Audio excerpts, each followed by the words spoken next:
आप सभी का और आप देख रहे हैं एएनबी न्यूज। मैं हूं आपके साथ सोनम गुरुंग। तो चलिए शुरुआत करते हैं आज के बुलेटिन की ओर। चंपावत के दौरे पर पहुंचे मुख्यमंत्री पुष्कर सिंह धामी ने जिले के विकास को नई दिशा देते हुए रियासी भवन गांव में करीब 170 करोड़ रुपए की लागत वाली 20 विकास योजनाओं का लोकार्पण और शिलान्यास किया। इन योजनाओं में धार्मिक स्थलों को सौंदर्यीकरण, मोटर मार्गों का सुधार, पार्किंग विकास और सैनिक विश्राम गृह जैसे महत्वपूर्ण कार्य शामिल है। मुख्यमंत्री धामी ने इस मौके पर माता रणकोशी मंदिर में पूजा अर्चना की और प्रदेश की खुशहाली की कामना की। साथ ही उन्होंने जनसंवाद के माध्यम से स्थानीय लोगों से उनकी समस्या सुनी और समाधान का आश्वासन दिया। वहीं इस कार्यक्रम ने चंपावत जिले के विकास को एक नई दिशा गति दी है।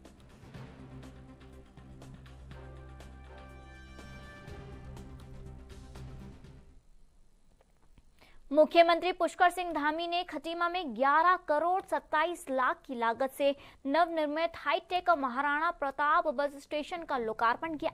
इस अवसर पर सीएम धामी ने कहा कि खटीमा में बस अड्डे की समस्याओं को देखते हुए उन्होंने हाईटेक बस अड्डे का शिलान्यास किया था। उन्होंने कहा था कि ये बस अड्डा मकर संक्रांति के पावन पर्व पर जनता को एक बड़ी सुविधा प्रदान करेगा।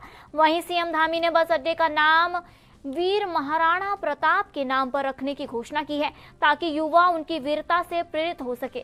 इसके अलावा उन्होंने कांग्रेस पर हमला करते हुए कहा कि 2027 के चुनाव में भाजपा की सरकार हैट्रिक करने जा रही है।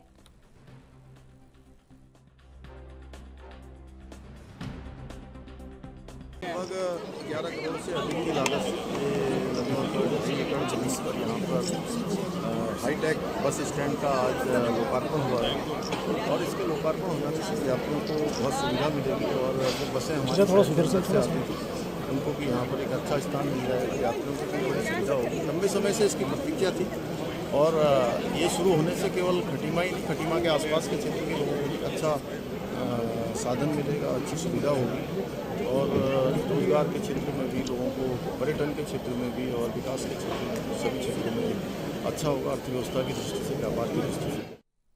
बिहारी महासभा के अध्यक्ष ललन सिंह ने कैबिनेट मंत्री रेखा आर्य के पति द्वारा बिहार की लड़कियों पर दिए गए बयान की कड़ी निंदा की है। ललन सिंह ने कहा कि इस तरह की भाषा न केवल निंदनीय है और दुर्भाग्यपूर्ण है, बल्कि ये बिहार की महिलाओं और पूरे प्रदेश की महिलाओं का अपमान भी है। उन्होंने कहा है कि सनातन धर्म से महिलाओं को दुर्गा स्वरूप मानकर पूजा जाता है और उनका सम्मान सर्वोपरि है। ललन सिंह ने भाजपा और सरकार से सख्त कार्रवाई की मांग की है। बिहारी महासभा ने प्रधानमंत्री, भाजपा के राष्ट्रीय अध्यक्ष और प्रदेश अध्यक्ष को पत्र लिखकर दोषी के खिलाफ कार्रवाई की अपील की है। देखिए, पहले तो उनको इस तरह की बात बोलनी नहीं चाहिए थी। वो खुद किनके पति हैं इस बात का उनको ध्यान रखना चाहिए था। इससे क्या है कि पूरे बिहार नहीं, पूरे भारतवर्ष के महिलाओं का ये अपमान की बात है। आपके घर में महिला सशक्तिकरण, महिला विकास, महिला बाल विकास मंत्रालय के जो बहन रेखा आर्या जी हैं वो भार संभाल रही उत्तराखंड का, उनके ऊपर और आपके घर से इस तरह से बयान आना बड़ा दुर्भाग्यपूर्ण है। इसमें भारतीय जनता पार्टी को सोचना चाहिए कि इस तरह के लोग बयान दे रहे हैं, उनके ऊपर एक्शन लेना चाहिए। सरकार को भी स्वतः एक्शन लेना चाहिए कि इस तरह की बात कभी पुनरावृत्ति ना हो, किसी के द्वारा भी ना हो। देखिए, शासन प्रशासन को सोचने वाली बात है। बिहारी महासभा एक सांस्कृतिक संगठन है। हम लोग इसमें जो कह सकते थे आपके माध्यम से वही किए हैं। सरकार को स्वतः संज्ञान लेना चाहिए, उनको पार्टी से निष्कासित करें या FIR करें, ये सरकार को सोचने वाली बात है। लेकिन ये बात जो उन्होंने बोला है, फिर से मैं कहता हूँ, वो ठीक नहीं बोला। बिहारी महासभा पत्र के माध्यम से माननीय प्रधानमंत्री जी और माननीय बिहारी महासभा के जो पत्र द्वारा हमारे भारतीय जनता पार्टी के जो राष्ट्रीय अध्यक्ष और राज्य स्तरीय अध्यक्ष, उनको एक चिट्ठी लिखा है, अपना विरोध प्रकट किया है कि इस तरह की भाषा दोबारा पुनरावृत्ति ना हो।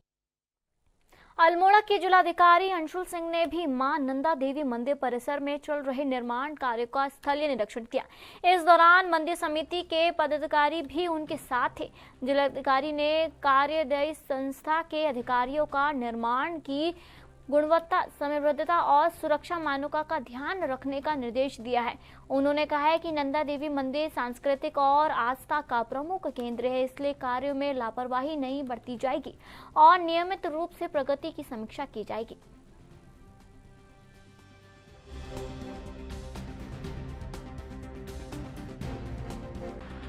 प्रोजेक्ट चल रहा है तो मेजर इशू ये था कि कुछ मंदिर समिति के कंसर्न्स थे एंड जो हमारी डीपीआर थी उसमें वो कंसर्न्स एड्रेस हो रहे नहीं हो रहे, इसको देखने के लिए इनकी एक मीटिंग हम लोग ऑर्गेनाइज करा रहे हैं, जिसमें मंदिर समिति की हम प्राथमिकता लेंगे कि वो इन जो हमारे फंड्स मिले हैं कि इसमें क्या मैक्सिमम काम कराना चाहते हैं, क्योंकि टेंडर हो चुका है अभी और कार्य गतिमान है। तो जो बाउंड्री वर्क है वो तो जैसे चल रहा है ऐसे चलता रहेगा, बट आगे के जो कार्य होंगे मंदिर समिति के जो हमें सजेशंस मिलेंगे उससे प्रपोज करके हम डीपीआर को रिवाइज करने भेजेंगे, ताकि आगे जो काम हो वो मंदिर समिति की सहमति हो जाए। क्योंकि अल्टीमेटली जब प्रोग्राम होता है, जब भीड़ होती है, तो मंदिर समिति को यहाँ हैंडल करना पड़ता है।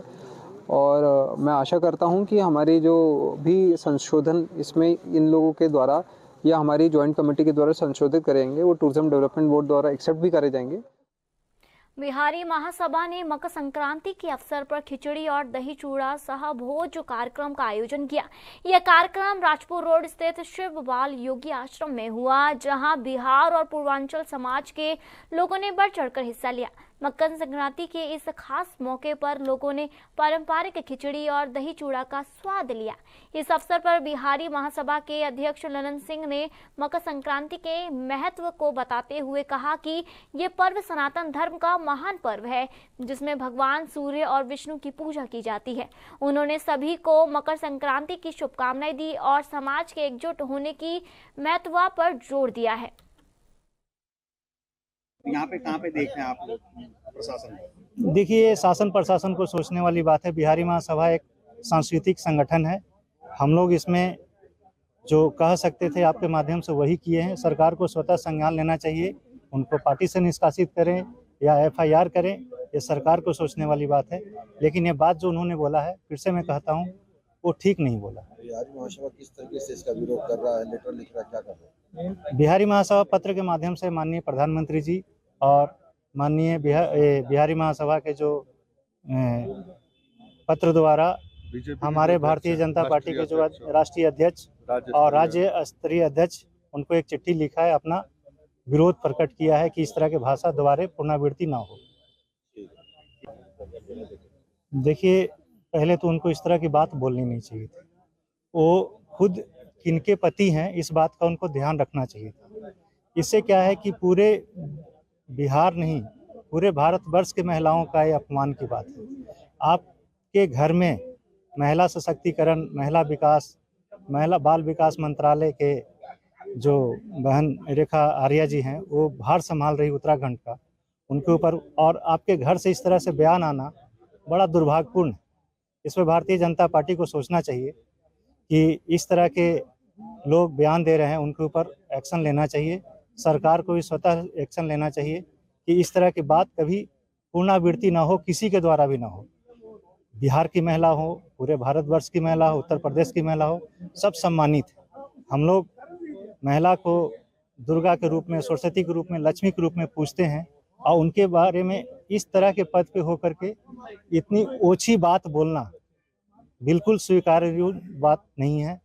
शुरू से उत्तराखंड के आपदा प्रबंधन सचिव विनोद कुमार सुमन ने बताया कि राज्य में पहली बार बड़े पैमाने पर पोस्ट डिजास्टर नीड असेसमेंट यानी पीटीएन किया गया है। इस प्रक्रिया में पूरे राज्य का आकलन किया गया और रिपोर्ट तैयार की गई।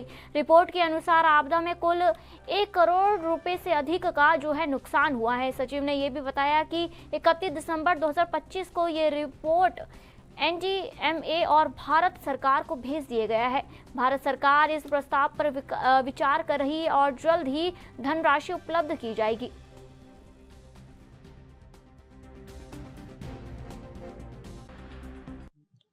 देखिए, पीडीएनए उत्तराखंड में पहली बार इतने बड़े पैमाने पर हुआ है और देश में ये पहला ऐसा अवसर है जब हमने पूरे राज्य का पीडीएनए एक साथ किया है। राज्य ने अपने बल पे किया है।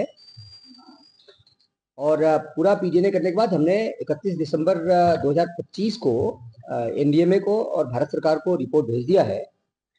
इसमें कुल जो डैमेजेस हमने बताए हैं 3,792 करोड़, लॉसेज हमारे हैं 312 करोड़ और 10,000 करोड़ रुपए का हमने जो हमें जो क्षति हुई है उसकी भरपाई के लिए आवश्यकता होगी। तो कुल मिला के 15,103 करोड़ रुपए का हमने कुल अपना नुकसान दिखाया है और इसके सापेक्ष भारत सरकार से धनराशि की मांग की है। भारत सरकार के स्तर पर हमारे प्रस्ताव पर विचार चल रहा है और उम्मीद हम करते हैं कि बहुत जल्दी वहां से कुछ रिजल्ट मिलेगा। दुबई में नौकरी के नाम पर धोखाधड़ी का मामला सामने आया है, जिसमें 4 युवकों को पानी की टोटी पैकिंग के नाम पर भेजा गया था।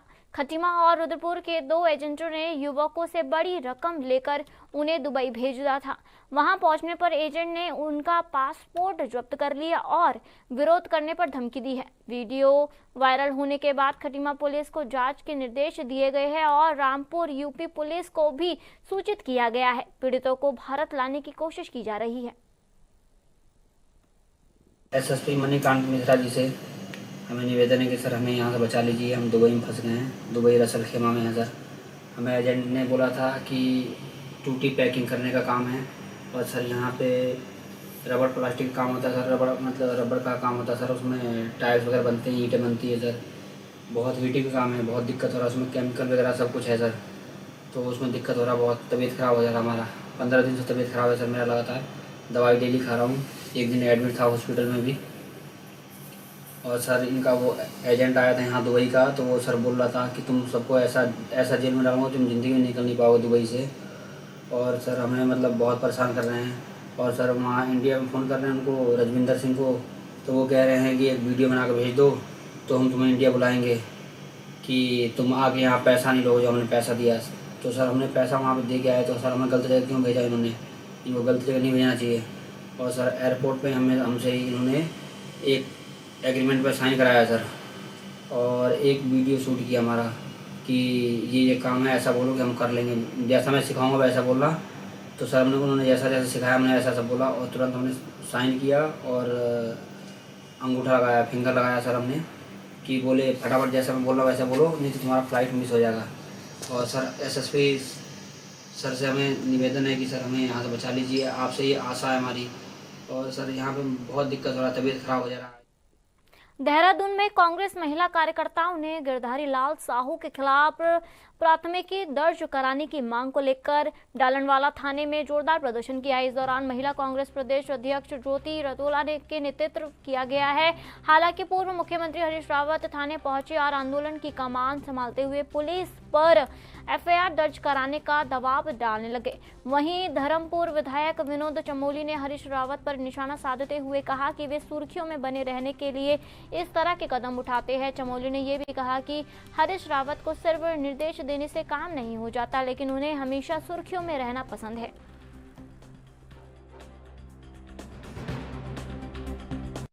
अब रावत जी के ऊपर कितना कमेंट करेंगे? पूरा आप सोशल मीडिया भरा पड़ा है कि रावत जी बहुत निचले स्तर पर उतर जाते हैं कई बार और अपने पद और कद का भी ख्याल नहीं रखते हैं।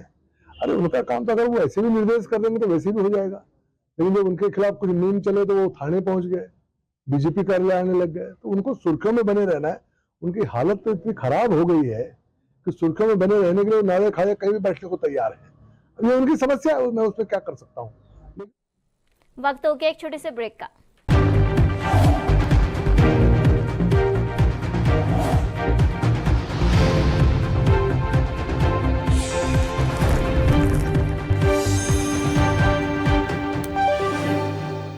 ब्रेक के बाद आप सभी का स्वागत है और आप देख रहे हैं एएनबी न्यूज। बढ़ते अगली खबर की ओर। देहरादून में विभिजी राम जी की योजना को लेकर कांग्रेस लगातार बीजेपी सरकार पर ग्रामीण अधिकारों के हनन और महात्मा गांधी के नाम का अपमान करने का आरोप लगा रही है।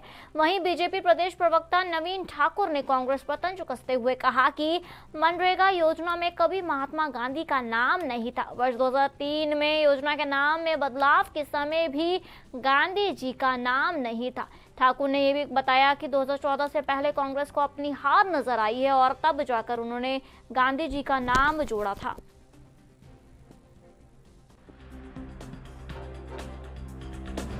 देखिए, कांग्रेस ने कब गांधी जी के नाम पर योजनाएं चलाई, पहले तो इस सत्य को जानना जरूरी है। आम जनता जानती है 1998 में मनरेगा का नाम के साथ गांधी जी का नाम नहीं था। 2003 में जब कांग्रेस ने नाम परिवर्तन किया, 4 में सत्ता आई, तब नहीं था। केवल 2009 में जो है गांधी जी के नाम को कांग्रेस ने जो है मनरेगा के साथ जोड़ा, ताकि उनको अपनी जमीन खिसकती हुई नजर आ रही थी, उनको अपनी हार 14 में निश्चित नजर आ रही थी, लेकिन गांधी जी भी उनको नहीं बचा पाए। कांग्रेस ने इस देश में 600 से ज्यादा संस्थानों के नाम जवाहरलाल नेहरू, राजीव गांधी, इंदिरा गांधी के नाम पर रखे, तब उनको गांधी याद नहीं आए। परंतु जब अब आम जनता के हितों के लिए जो है हमने नए क्लेवर में इस योजना को पेश किया, तब कांग्रेस जो है झूठ फैला रही है। 100 से बढ़ाकर 125 दिन जो है अब मजदूरी कर दी गई है। पारदर्शी तरीके से जो है अब इसकी निगरानी होगी, सीधा अकाउंट में पैसा जाएगा, आधार कार्ड से लिंक होगा। ये सारी जो है हमने उसमें सुविधाएं जोड़ी हैं।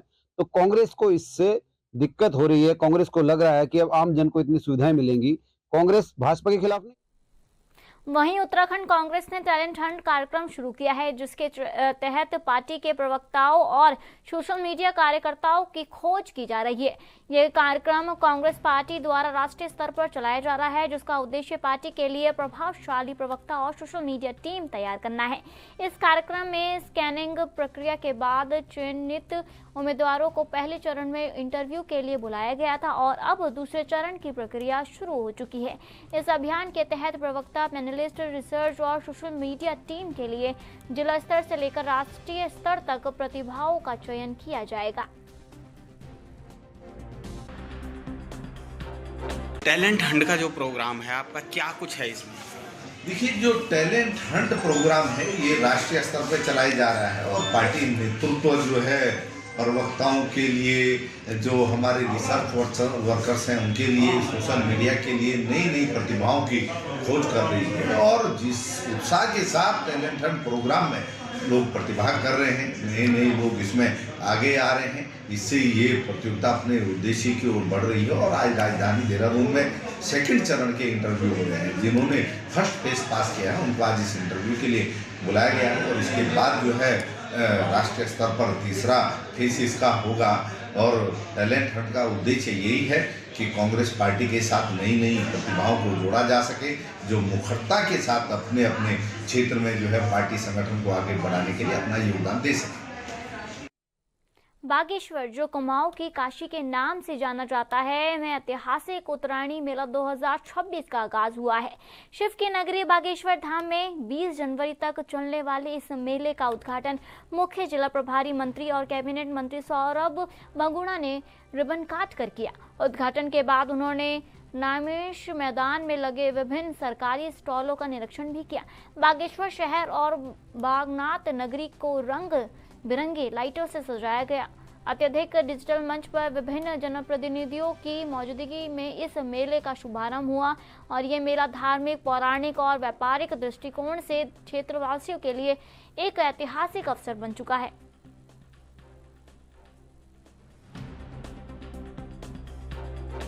देखिए, उत्तरायणी मेला 2026 का आज आगाज हुआ है। आज हमने अभी यहाँ पर तहसील परिसर से हमारे सभी जनप्रतिनिधि, सभी अधिकारीगणों ने हरी झंडी दिखाकर झांकी को रवाना किया है। मैं इस मेले की जो है आज शुभारंभ और इसका समापन जो है 20 तारीख को होना है। और आज जो अभी हम लोग की झांकी, तो बहुत सुंदर झांकी के रूप में हम लोग नुमाइश केंद्र में पहुंचेंगे। यहाँ पर हमारे प्रभारी मंत्री जो आज के हमारे मुख्य अतिथि हैं, श्रीमान सौरभ बगुणा जी द्वारा जो है शुभारंभ किया जाएगा। और नुमाइश केंद्र में जो हमारी प्रदर्शनी बनी है और जो सांस्कृतिक मंच बना है, जो नदी बगड़ में हमारा अन्य एक्टिविटीज हो रही है, इन सब में बढ़ चढ़ कर सब लोग हिस्सा लें, ऐसी मेरी मनोकामना भी है और इच्छा भी है कि आप लोग आए, इस मेले की शोभा बढ़ाएं। मैं सबको घुघुतिया त्योहार की और नववर्ष की सबको बहुत बहुत बधाई देता हूं। उत्तराखंड में इन दिनों शीतकालीन चारधाम यात्रा जारी है, जहां तीर्थ यात्री शीतकालीन प्रवास स्थलों पर पूजा अर्चना कर रहे हैं। अप्रैल मई में चारों धामों के कपाट खुलने के बाद विविध रूप से यात्रा शुरू होगी। सरकार और प्रशासन तीर्थ यात्रियों के लिए बेहतर व्यवस्थाओं की तैयारी कर रहे हैं। प्रदेश के कैबिनेट मंत्री सौरभ बगुणा ने सभी से चारधाम यात्रा में आने की अपील की और आश्वासन किया कि सरकार यात्रा को सुचारू और सुरक्षित बनाने के लिए हर संभव प्रयास कर रही है।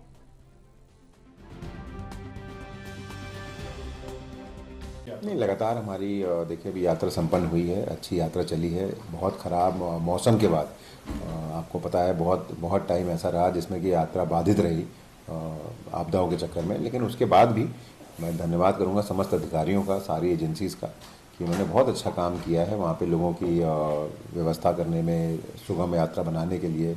उसी के साथ साथ बहुत ज़्यादा वहाँ पे जनहानि ना हो, ये भी हमारी प्राथमिकता थी। हमारे जानवर वहाँ पे घोड़े खच्चर लगे रहते हैं, उनके साथ दुर्व्यवहार ना हो, उनकी जान ना जाए, उसके लिए बहुत मेहनत करी सारे अधिकारियों ने, सारे विभागों ने, उनको धन्यवाद देता हूँ। और लगातार हमारी कोशिश यही है, क्योंकि अब तो शीतकालीन यात्रा भी चलनी है, तो हमारी डीएम से और हमारे जिले प्रशासन से लगातार मीटिंगें हो रही हैं, और उम्मीद यही है कि जो आने वाली यात्रा होगी वो और अच्छी होगी और भव्य होगी। और मैं आपके चैनल के माध्यम से जितने भी श्रद्धालु पूरे विश्व के हैं, क्योंकि अब केदारनाथ धाम और हमारा यमुनोत्री, गंगोत्री और हमारा बद्रीनाथ धाम जो है, वो सिर्फ भारत के श्रद्धालु नहीं, पूरे विश्व से श्रद्धालु वहाँ आ रहे हैं। मैं उनको विश्वास दिला रहा हूँ कि जो भी एसएसपी देहरादून अजय सिंह के नेतृत्व में पटेल नगर पुलिस को बड़ी सफलता मिली है। पटेल नगर पुलिस ने क्षेत्र में हुई लूट की घटना का खुलासा करते हुए 5 अभियुक्तों को गिरफ्तार किया है। इनमें वादी बेनोई सहित अन्य शामिल है। पुलिस ने अभियुक्तों के कब्जे से आपको बता दें 90,000 रुपये नगद, 2 अवैध तमंचे, 4 जिंदा कारतूस, 2 अवैध चाकू और 1 अलकनाब बरामद किया है। पुलिस के अनुसार 4 जनवरी को अभियुक्तों ने रात्रि के समय वादी के घर में घुसकर उनके परिजनों के साथ मारपीट की थी और 1 लाख रुपए नगद और कुछ ज्वेलरी की लूट की थी। पुलिस ने इस लूट की घटना को सुलझाते हुए आरोपियों को गिरफ्तार कर लिया गया है।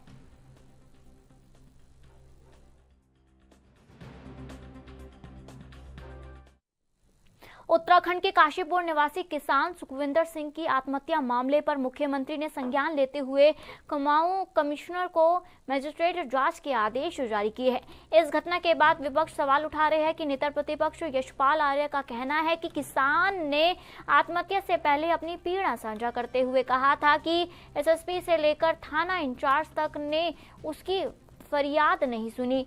इसके साथ ही उन्होंने ये भी आरोप लगाया कि भूमाफियों के साथ पुलिस का गठजोड़ बन चुका है और पुलिस अपने दायित्वों से हटकर माफियों के साथ मिलकर काम कर रही है। ये मामला गंभीर सवाल खड़ा कर रहा है। जिस तरह से नौजवान युवा किसान ने आत्महत्या करने से पहले जो उन्होंने अपनी पीड़ा को, अपने दर्द को साझा किया है और उन्हें साफ तौर से कहा है कि उधम सिंह नगर के वरिष्ठ पुलिस अधीक्षक एसएसपी से लेकर थाना इंचार्ज ने मेरी फरियाद नहीं सुनी और वह लोग, पूरा प्रशासन और पुलिस प्रशासन जो माफिया थे, जिन्होंने लगातार उसको प्रताड़ित करने का काम किया, वह सारे भूमाफियाओं के साथ पुलिस प्रशासन का पूरा सपोर्ट था, सहयोग था, जिसकी वजह से मुझे बेबस होकर आत्महत्या करने के मजबूर होना पड़ रहा है। तो ये स्पष्ट है कि एक गठजोड़ बन चुका है और जो पुलिस की जो जिम्मेदारी है, जो उनका दायित्व है, उससे हटकर वो भूमाफियाओं के, शराब माफियाओं के हाथों में खेल रहे हैं। एक गठजोड़, नापाक गठजोड़ बन चुका है और निश्चित रूप से कांग्रेस ने। फिलहाल आज के बुलेटिन में इतना ही और आप देखते रहिए ANB न्यूज़। नमस्कार।